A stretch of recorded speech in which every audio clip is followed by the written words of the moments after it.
Good morning, everybody. Welcome to this week's edition of Daryl and Boo's Weekly Update on August the 16th. How's it going, Boo? How's your weekend? Yeah, it was pretty good. You know, we were smoked in a little bit here in British Columbia and down here in the lower mainland. Friday was pretty smoky. You could definitely tell going outside that smoky, a little bit tougher to breathe if you were outside. Yeah. And Saturday went up to Whistler and did some biking up there. The smoke wasn't as bad out there, so it felt okay riding on the hill and stuff. And so we had a pretty good day out there. And Sunday I was doing some stuff around the house, just a lot of tasks and whatnot. Getting rid of some couches, actually. I always talk about how we are acquiring couches, and I actually, last night I saw my wife on Facebook Marketplace again looking at couches. So I don't know what's going to happen here, but we got rid of 2 couches. Or sorry, they haven't been picked up yet. So they're actually sitting just outside my office. They will get picked up in a couple of days. So we will be at a decent level of couches in the house. So we'll get to the point where we're just settled. Everybody has a place to sit and we don't have to keep acquiring couches anymore. You have a dynamic equilibrium of your intake and output of couches. Yeah. And how was your weekend, Daryl? Our weekend was, how do I describe it? It was interesting. So I think, as I'd mentioned before, we've got this trip planned for 8 or 9 days coming up in early September here to the Bowron Lakes in northern part of BC. So it's a canoeing / portaging camping for 8 nights. But my wife and I have, the last time I was in a canoe, I was probably 10 years old, and I certainly was just kind of going along for the ride. So we planned with, there's 4 couples going on this trip, and with one of the couples who we're going with, we did a camping / canoe weekend this weekend, more for us. It was really for us to kind of get comfortable with a canoe. And so we went to Manny Park, which is I don't know how many hectares it is for the people who don't know, but a massive park just a couple of hours out of Vancouver. And then we did 3 lakes, which kind of interesting. So we overnighted in Hope. So speaking of smoke, we just did an Airbnb in Hope so we could get an early start on Saturday morning. And it was horrible smoke there. Like, we woke up in the morning on Saturday morning and the cars were covered in ash. So we were a little bit concerned that we were going to be going out to these lakes and it'd just be all smoky. But that part turned out great. The weather was beautiful and you could actually see stars in the evening. So my friend planned this kind of online to the best of his ability. I'd never done this circuit before. So we started in a lake called Lightning Lake. There's Lightning, and then there's Strike, and then there's Flash, and I think there's another one. But the canoeing portion, so it took us from, I think we left at 10 in the morning and we arrived at our camp at probably 5 in the evening. Oh, wow. And I think the if we added up all of the canoeing that we did was probably about an hour. Wow. Oh, So really?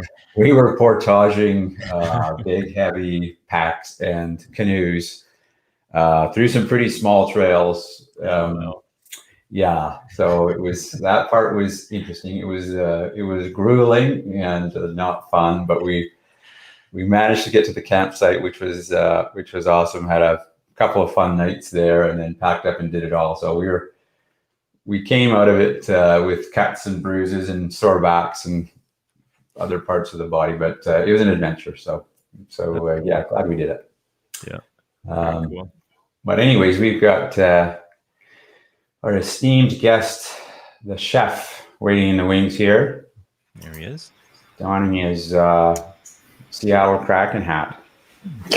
Yeah. Sorry, Daryl. I'm still laughing at your marriage counseling weekend. That's good. Yes, the number of times Yvonne used profanity over the weekend at me was I think probably limited because You don't want to she waste your realized energy. I wasn't the one who planned this thing, and she wouldn't obviously swear at our friends. So if it was me who had planned it, that would have been a different story. But, We in COE, we were in Hawaii, and we chose this kayak ride down this river, and while we're on the river, we learned that it's nicknamed Divorce River or something like that, because all these honeymooners will go on this, and it's literally just an argument as you take these 2-person kayaks down this thing, and they have no gunnel on them, and they have no keel on them, so they're just wandering down the river. And like my wife and I just talked about how we yelled at each other for 40 minutes, or maybe an hour, whatever it was, and everybody else was everybody those things in the COE parties there's probably 24 F5ers and their partners on this thing, and it was the same thing. We just yelled at each other and argued back and forth, and one person fell in behind us, and my wife's like, "Oh, they fell in, we should go help them." I'm like, "I'm not looking over my shoulder because we're going in." So it's like, we're leaving them dead. I won't say I even came close to perfecting it, but I had no idea. I should have gone onto YouTube and kind of looked up the basics of canoeing, which of course I didn't. So my friend, my friend is quite an experienced canoeer. He's been doing it since he was young and done lots of big trips. So he was doing his best because the person on the back does the steering and the person in the front is kind of the motor. And as I was trying to figure this out, in turns and out turns, and of course Yvonne is just, why are we going right? Why are we going? So we were zigzagging for the first day. On the way back, it was a little bit better, but yeah. Interesting. Well, good that you had a shakedown cruise before you did the real one. That's good. Yeah. I think it'll definitely be well worth it, even with the bodily injuries that were caused. And Daryl or Boo, and I'll chime in on the couch thing. We moved I guess 10 days ago now, and we still have couches we haven't set up. So I understand the minimum number of couches. I don't know if that's like a mean time between failure number or something like that a house is supposed to have, but we have more than you're supposed to have because we don't have them all set up. And I think other than the dog, one of the couches has not been sat on. So So did I know that you were moving? You moved houses? Yeah, we moved a little bit more into the country, got a little bit of property, about an acre, and it's about so I was sort of 45 minutes north of Toronto. We're now closer to an hour north of Toronto, but now more in line with the airport. So I moved a little bit west. My trip to the airport, when that starts up again, will be pretty much the same. They are opening a new 4-lane highway over the next few years too. That's sort of moving into an area that's growing. Our house is 20 years old, but literally they're working on the street out in front of us to put sewers and water line. Like I'm on septic and well here, but we're getting water in a few weeks. And there's a subdivision going in right around us, so there's like probably over 1,000 homes going in around us over the next 5 years. So we'll get fiber and we'll get services and stuff here. So I bought into an area that's sort of north of Toronto that's growing nicely. So hopefully in 20 or 25 years, when I'm not ever moving again, but let's just assume that someone wants to sell this house and carry me out into Pine Box or something, they'll make some money on the deal. So Yeah, sounds like you're buying at a right time. What's the name? What's the name of the town that you're in? the town is Angus. So Base Borden is literally like 7 minutes west of me. So that's sort of the town that is the town for the base. And so and then Alliston is sort of the new up and coming place. Like 10 years ago, there was nothing in Alliston. Now there's a couple shopping centers. There's a couple, big Walmart, big grocery stores. There's like everything that you possibly need within. It's not even a 10-minute drive for us. So, so it's nice. But we're literally in an acre property, and it's sort of secluded, got trees all around it. And, we got the bungalow we wanted. So Nice. Beautiful. Yeah. And was it COVID that at least help kind of drive this decision to move a little bit further out? Or? I think so. The lack of travel was certainly was a factor, but if anything, COVID increased the prices. We wanted something on the waterfront, but COVID changed that dynamics in the GTA significantly. That the prices were up easily 50 to 70% up, and just there's no way that we could afford what we wanted on water. I mean, it's just you're looking at a $2 million pushover, and that's well beyond what we were willing to spend. So, yeah, no kidding. And you managed to sell your place, I imagine, without too much issue, or your existing. No. The market here has been pretty hot, so flipping the house was not a problem. So yeah, cool. So the Kraken hat, we chatted very briefly before we went on air here. It sounds like there was a little bit of a story behind that this morning.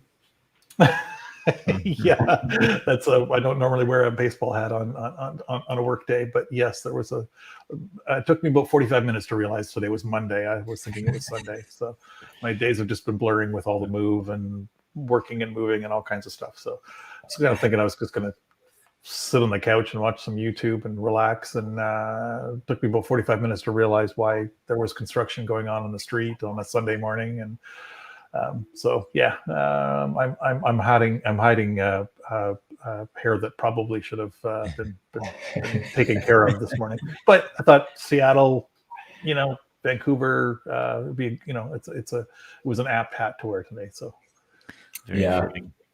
We had an internal call just before this about an event that I've been talking about putting together for quite some time, really focused around our shape solution. And then we were tentatively thinking it was a Western Canadian event, but we were going to plan it for Seattle at the head office and bring customers down there. And we've just been told there's no customer events now until the end of the calendar year. So we're now looking at first part of next year. So yeah, I was hoping to get down to find a reason to get to Seattle in October to catch a game, but I don't think that's going to happen. Yeah, Target just keeps on moving out, unfortunately. But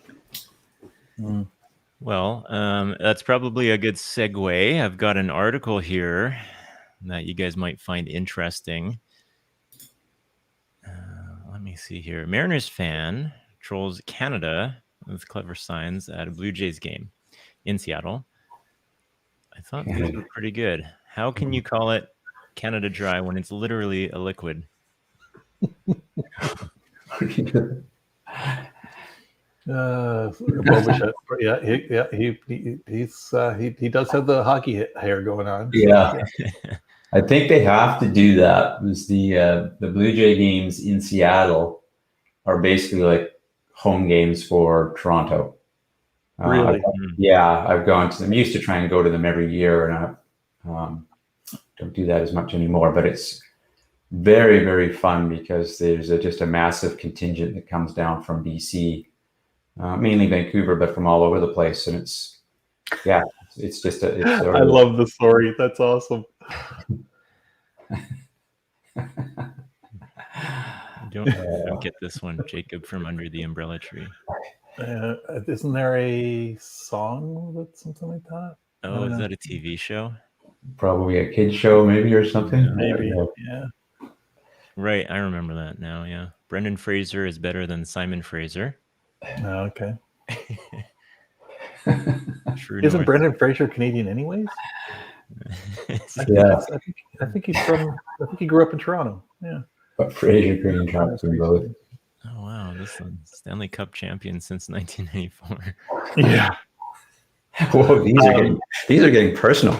These are getting personal, yeah. Yeah. So the True North Strong and Free thing, I watched a video, a geography video on YouTube a couple weeks ago that shows that like 50% of the United States lives north of most Canadians, Really? because of the way the line's drawn. If you draw a line between Quebec City and sort of east-west, that's basically 50% of Canada lives below that line, but also 50% of the US lives, or no, sorry, 15% or something like that of the US lives above that line, because you've got Boston, New York, Philadelphia, you got some major, huge Chicago, you got all these major cities that are literally north of north of Canada's most southern line.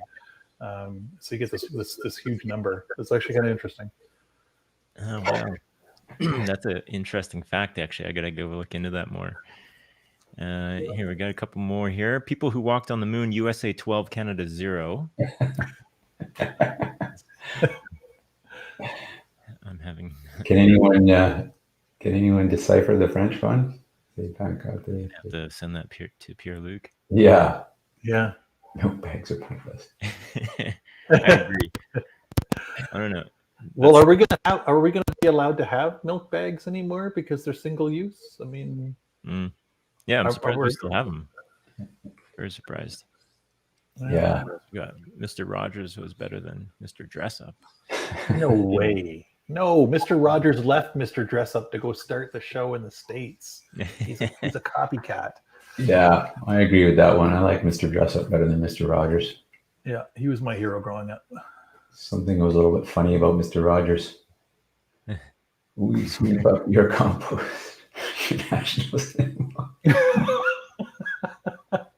Okay, that's kind of. So this guy must have lived in Canada at some point in his life. He's got insider information. Yeah, the 22 minutes one, I guarantee you no person in the US would be able to catch that reference. Yeah. But if they did, they'd love it because it's pretty funny. Yeah, that is.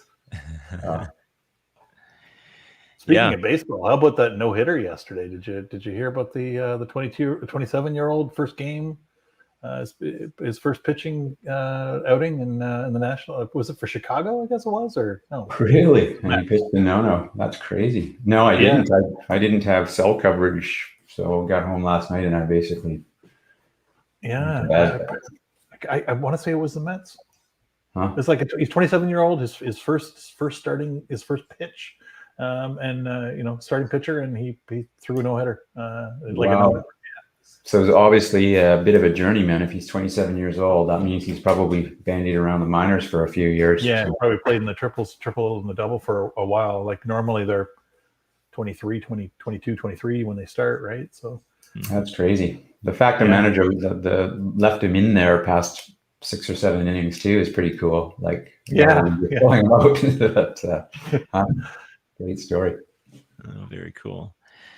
All right, another article here, and we've chatted about this before. I don't know if we've chatted about it with you, Chef, but there was, I think this all came about or started to come about when there was a Fortnite lawsuit. So Epic had implemented in-game purchasing for their V-Buck currency and circumvented the Apple tax of Apple gets 30% of everything sold through the Apple store, even if it's inside of your game. So your game could be free. You sell something inside of their game, inside of your game, Apple still wants to take 30% of that or whatever it is.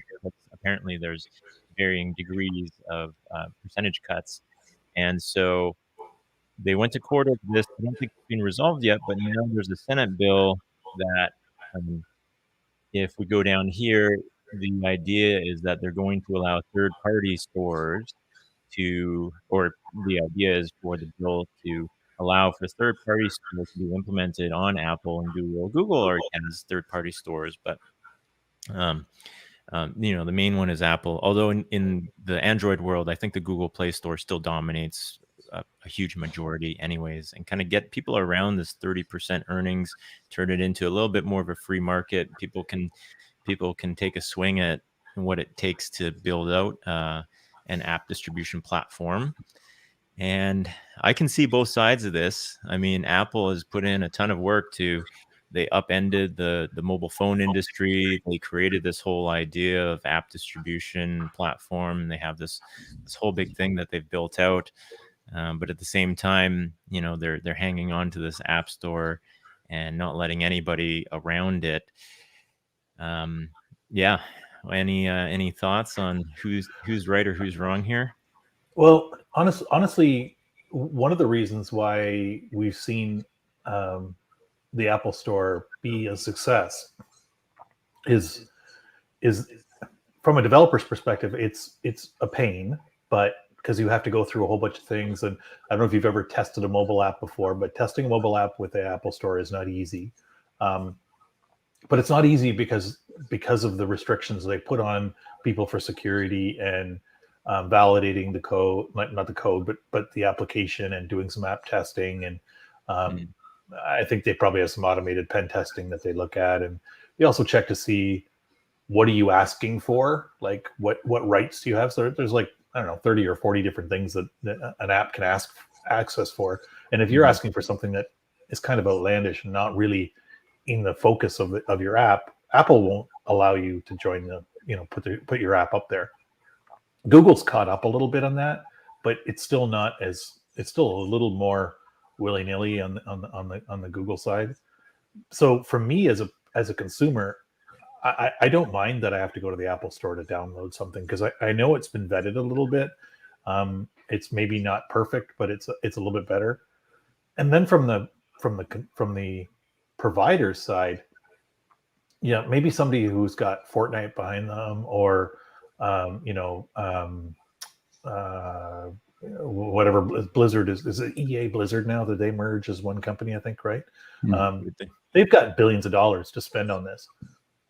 Most companies don't have the infrastructure to set up their own store. I mean, that's not possible. Samsung's done it with the Google side, and I honestly think that Apple should just say, you know what, go ahead, give it a try, and we'll welcome you back with open arms when you fail miserably. And if a company wants to be able to provide their apps through that, if they have the money to do it, that's fine. But me as a consumer, let me choose that I want to pull it from the Apple Store, and that they'll get dinged to the 30%. Or if I trust them enough, then I'll go to their store and pull it down. I think that's a win-win.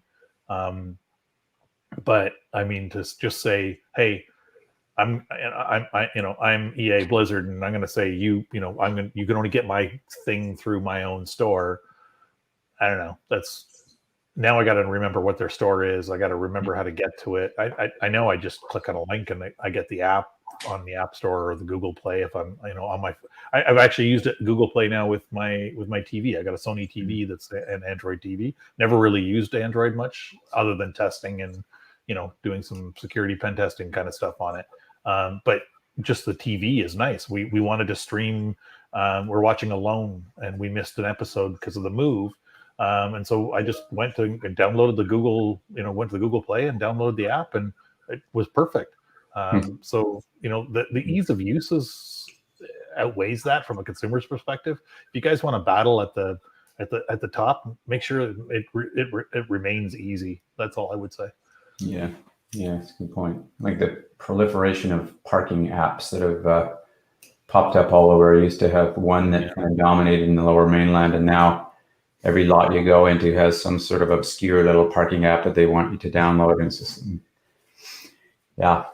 ease of use is you're right, is kind of more important than cost at some point. Right. Yeah. And that 30%, I mean, let's say another store comes along and they, on the back end, they're charging 15%. And so all of a sudden the app that you wanted to buy that was $3 is now $2.50 somewhere else. but you're downloading some sketchy looking app store in order to save 50 cents. I just don't picture that. It's probably, you probably need the scale of maybe Steam. I think a lot of, people that are really into gaming, maybe that is going to compete with like the Apple Arcade store that they have with all the games that you can play for $6. Instead, switch to Steam and they'll have their variety on there. Right. But again, I think not a lot of companies are going to have that scale. So I think you're right. Steam is probably one of them, and a couple of the big producers will do it. But then the producers are just going to like nickel and dime the small game vendors, right? So if you got something, I've been working on a game for a year. I really haven't for the last 6 months, but I've been working on something for forever, and eventually I'll decide I'm going to push this thing out, and I'm going to push it out to somewhere. Steam is a horrible place to put it because they charge a lot more than anybody else. Oh, really? But Apple Arcade is an option, but again, you get that 30%. But to me, as an indie game developer, that's just the cost of doing business. I mean, I wouldn't get to the market without that 30%. So like, do I think I'm going to go market this on some, Reddit our indie game and get 5 downloads, or am I going to put it on Apple and get 1,000 downloads and hopefully sell 200 of those or something, or maybe 10 of those? But if I go to some indie place, it's never going to get the scale that I would want. Yeah, it's a good point. Yeah, it sounds like a lot, 30%, but when you think of the overhead that they've invested into deliver that platform, and the marketing and the eyes that happen, there's a whole bunch of things around that you just get. So yeah, a lot of value.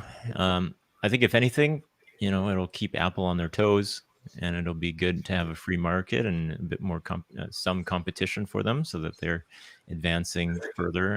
I'm sure they're always trying to advance, but when you're in this lead position with no competition, you could idle a little bit and not worry too much. But now they got to worry a little bit. Yeah, you can't deny that part of the equation. Can't have a monopoly or duopoly and have them operating at their best all the time. Yeah. Well, I think that blew by quickly, but we're at the bottom of the hour. Congratulations on the move to the new place, Chef. That sounds absolutely amazing. Look forward to seeing some photos once you're settled in, and good to see you. I'm sure we'll catch up sometime soon. For sure. Yeah, good talking to you guys. And enjoy your PTO, both of you. And we'll talk when you guys are back. Yeah, sounds good. Bye, folks. See you. Thanks, folks.